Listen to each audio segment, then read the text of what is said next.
వాళ్ళ ఆవిడ ఒప్పుకుంది, వెంకటరత్నం ఒప్పుకున్నాడు. ఇతను ఎందుకు ఒప్పుకోవటం లేదు? ఇదేదో బోరు కొడుతున్న డైలీ సీరియల్లో సస్పెన్స్. మల్లేశ్వరి సక్సెస్. చూసావా, అందరినీ ఒప్పించి నిన్ను పెళ్లి చేసుకుంటానన్నాను. రేపే మన పెళ్లి. అయ్యయ్యో,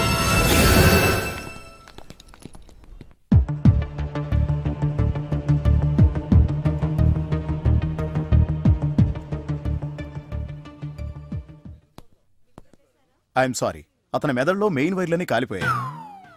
చూడకూడదేదో చూడడం వల్ల ఫీజు కూడా కొట్టేసింది. సారీ, మీరు డాక్టరా ఎలక్ట్రీషియన్? I'm physiotherapist. ఓ, అలా చూడండి. చూసారా, అతను చూసిన నాటకం ఏదో తెలిస్తే తప్ప మా ట్రీట్మెంట్ పనిచేయదు. కోమాలోంచి రాలేడు.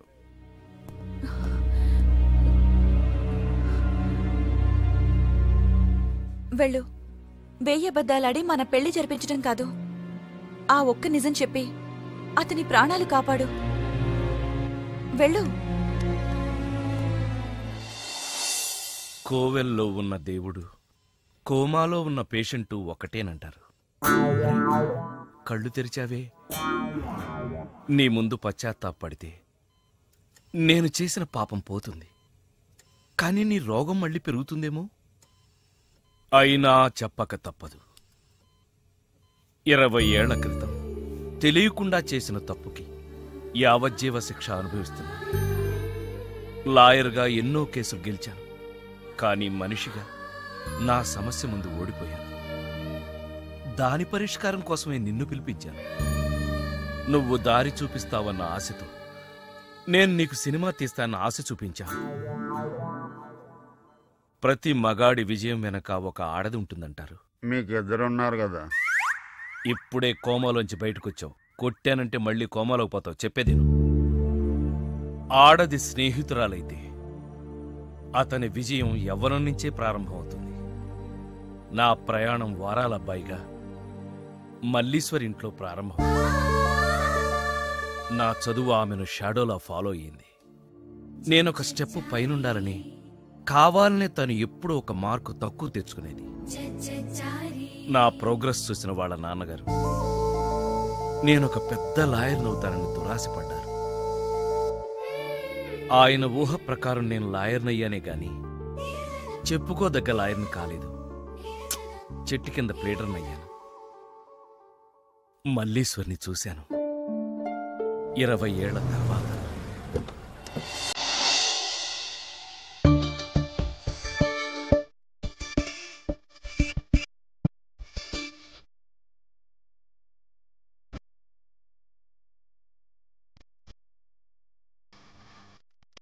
మల్లీశ్వరి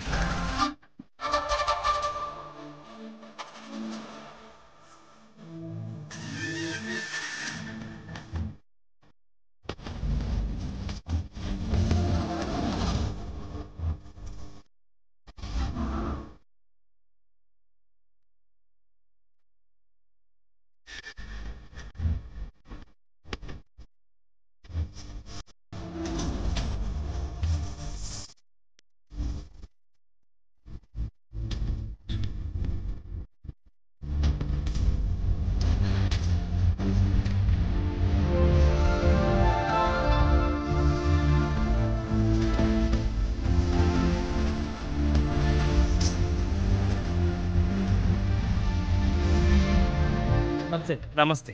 ఇగో గోపాలం, నువ్వు లాయర్ అని తెలిసి మా కేసు గెలిపిస్తాను నమ్మకంతో నీ దగ్గరికి వచ్చాను.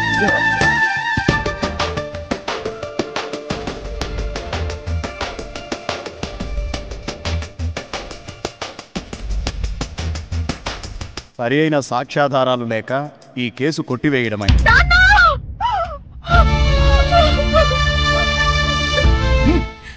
మీ అయ్యిపోతే బాకీ ఎవరు కడతాడే? అసలు నువ్వెవరు? నీకు కావాల్సిన డబ్బేగా తీసు. ఈ డబ్బుతో నా బాకీ తీరదయ్యా. అయితే నా కారు తీసు.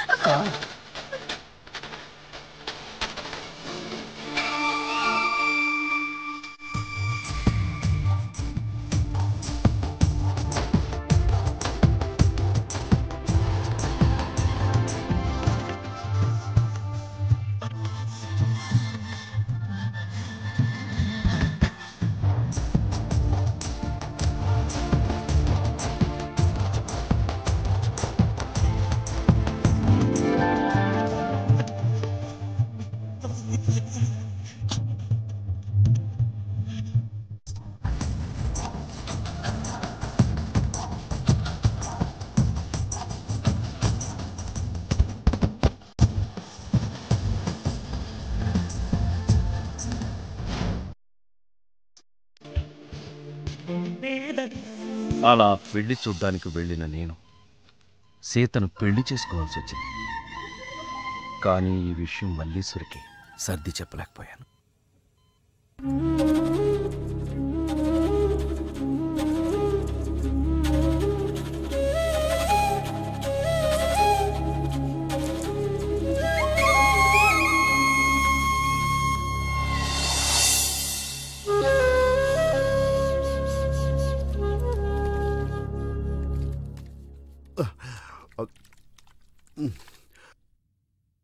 మళ్ళీ మల్లేశ్వరిని ఎప్పుడు చూశారు? ఈ మధ్యనే ఓ కేసు పని మీద అరకు వెళ్ళినప్పుడు ఊహించని చోట చూడకూడని పరిస్థితులు సౌభాగ్యం దానమిచ్చి దౌర్భాగ్యం అనుభవిస్తూ తన స్థాయిలో నేను, నా స్థానంలో తనని చూసి అలా అయిష్టంగానే నాతో వచ్చింది. సరిగ్గా అదే రోజున మావాడు బ్యాంకాక్ నుంచి మీనాక్షిని ప్రేమిస్తున్నానని ఫోన్ చేశాడు. మల్లీశ్వరిని బ్యాంకాక్ పంపించి మీనాక్షి మేనత్తగా ఒప్పించాను. ఆ తర్వాత కథ నువ్వు రాసినట్టే జరిగింది. కానీ ఇదంతా మల్లీశ్వరిని మహారాణిలా చూడాలనే ఇలా చేశాను. ఏంటి మళ్ళీ కోమాలకు పోతున్నావా? మళ్ళీ మ్యాటర్ లీక్ అయితే నేను వీక్ అయిపోతాను. అయినా నువ్వు చెప్పవనే నా నమ్మకం. నేను చెప్పను. సరే, ఆ రామస్వామి ఊరుకుంటాడా? నవ్వాడు. రేయ్, నీ పిట్ట కథ వెనకాలన్న అసలు కథ తెలిసిందిరా. ఇది చాలు వెంకటరత్నం నిన్ను చంపడానికి. రేపు నీ పెళ్లి కాదు, ఈ రోజే నీ చావు. రెడీగా ఉండు. సార్, ఇప్పుడు ఏం జరుగుద్దో? ఏం జరుగుతుందో జాగ్రత్తగా ఆలోచించి రాయి. ఈలోగా వాడిని మేనేజ్ చేసి వస్తాను. రేయ్ ఆగరా. పేషెంట్స్ వస్తా, బెడ్ రెడీ చెయ్యి. 10 నిమిషాల్లో వస్తా. సరే సార్.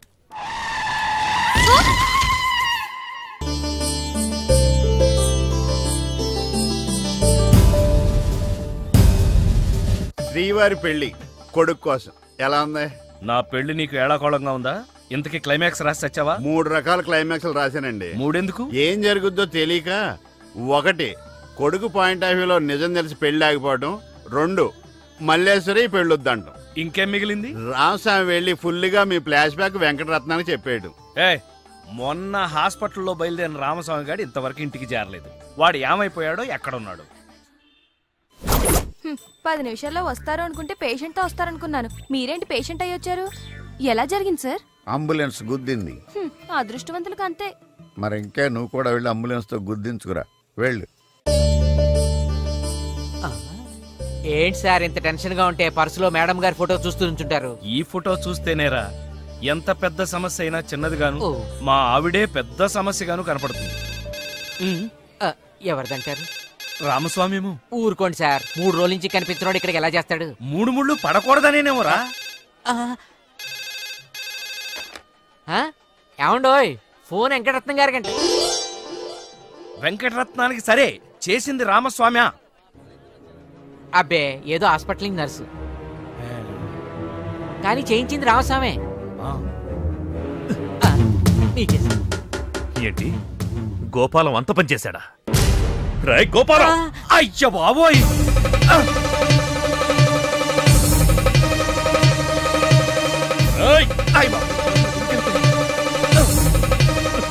ఆగరా! సారీ.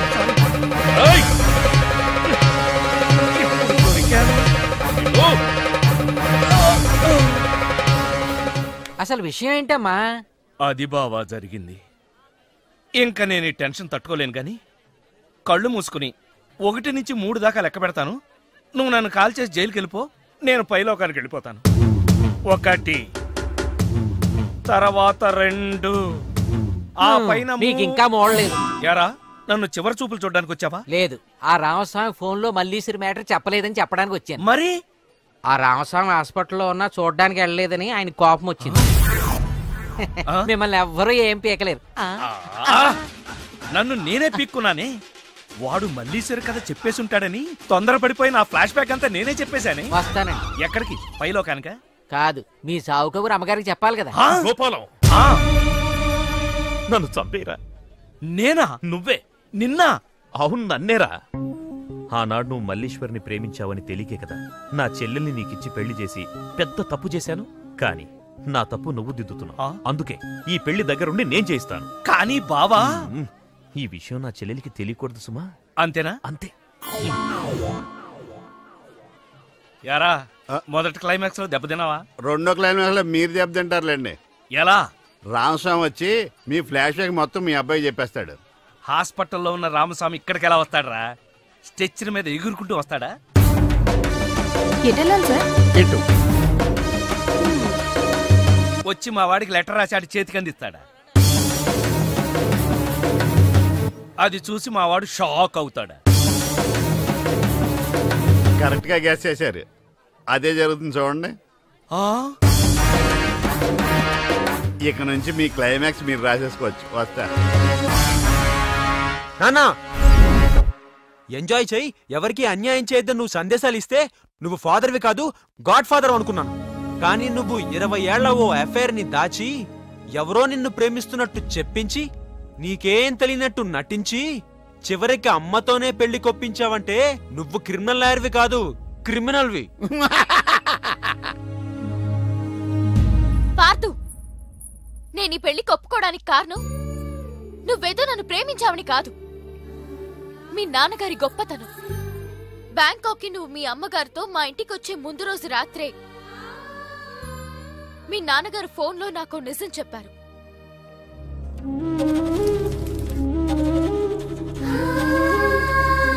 అవునమ్మా, నేను మల్లీశ్వర్ని మళ్ళీ మహారాణి స్థానంలో చూడాలనుకున్నానే గాని ఈ వయసులో రాసలీలాడ్డానికి మాత్రం కాదు. మన వయసులో ప్రేమ కోసం ఎన్నో త్యాగాలు చేయడం చూసాం. కానీ వీరి వయసులో ఒక స్నేహితురాలికి పూర్వ వైభవాన్ని కల్పించాలని చేసే ఈయన ప్రయత్నానికి చేతులెత్తి నమస్కరిస్తున్నాను.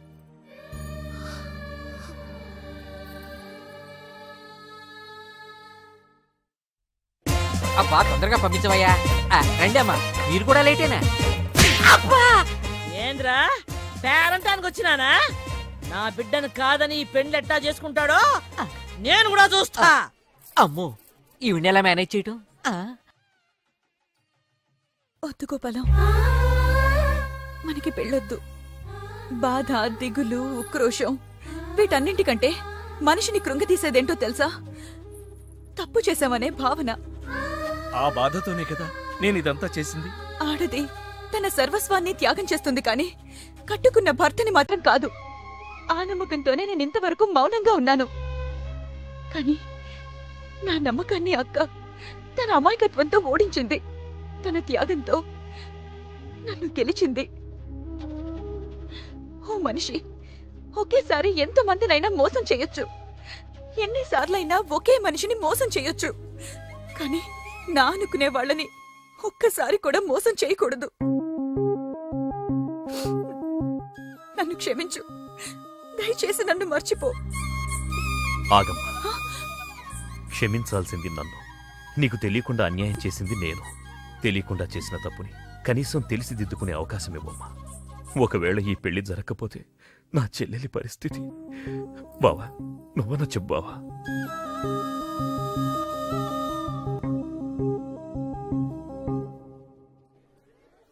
ఇదేంటిది? కష్టపడి 3 క్లైమాక్స్లు రాస్తే 3 రివర్స్ అయినాయి. అవవేంటి? నీ తొక్కలో కథకు విలన్ ఎవడరా? నా కథలో విలన్స్ ఉండరు, పరిస్థితులే విలన్స్. ఆ పరిస్థితులే నన్ను విలన్ చేశాయి. విలన్ లేని కథకి కిక్ ఉండదు. నేనే విలన్. మెయిన్ క్యారెక్టర్ కి మ్యాటర్ తెలవకుండా శుభం కార్డు పడకూడదు. ఇలా రా, నేను వెళ్ళి సీతమ్మకు మెయిన్ కథ అంతా చెప్పేస్తాను. కానీ నేను రైటర్ క్యారెక్టర్ని ప్రోత్సహించాలి కానీ చంపేయకూడదు. యాక్షన్! ఏం చేస్తున్నావమ్మా? కరక్కాయ రసం తీస్తున్నా. అయ్యో, కరుణ రసం పండించవలసిన సమయంలో కరక్కాయ రసం తీస్తున్నావా? నీకు షాకింగ్ న్యూస్ చెప్పనా? ఎవరికీ చెప్పకూడదు. అయితే వద్దులే. అయ్యో, మీరింత అమాయకులు కాబట్టే మీ ఆయన గారు ఆటలు అలా సాగుతున్నాయి. నువ్వు అనుకున్నట్టు మీ ఆయన శ్రీరామచంద్రుడు కాదు, గోపాలకృష్ణుడు. పెళ్లికి ముందే ఆ మల్లీశ్వరితో గుడుగుడు కొంచెం ఆడాడు. ఈ నిజం మీ ఆయనే చెప్పాడు. ఇది ఇంకెవరికి తెలుసు? ఎవరికీ తెలవకూడదని మీకు చెప్పడానికి వచ్చాను. అయితే ఇంకెవరికి చెప్పకు. అంటే ఈ నిజం నీకంటే ముందే నాకు తెలుసు. ఆ? మీ ఆయన్ని నాకిచ్చి పెళ్లి చేయమని ఓ ఆడది ధైర్యంగా అడిగింది అంటే దాని వెనక పెద్ద కథ ఉంటుందని నేను ఊహించలేనా? ఇంత తెలిసి అలా ఉంటున్నారమ్మా. అదే ఆడదానికి మగాడికి తేడా. మగాడు తన అనుభవాన్ని 10 మందికి చెప్పి సంతోషపడతాడు. అదే ఆడది తన అనుభవాన్ని తనలోనే దాచుకుని బాధపడుతుంది. ఇది కరక్కాయ రసమే కదమ్మా? కాదు, కుంకుడుకాయ రసం. నీలాగే మా వారు కూడా పెళ్లి విషయంలో దెబ్బతిన్నారు.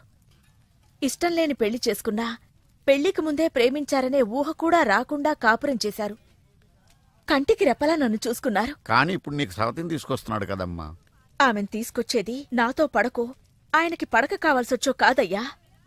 మా వల్ల అన్యాయం అయిపోయిన ఓ ఆడదానికి న్యాయం చేయడానికి. అందుకని మొగుడిని దానం చేస్తావా? అసలా మొగుణ్ణి దానం చేసింది తనేగా.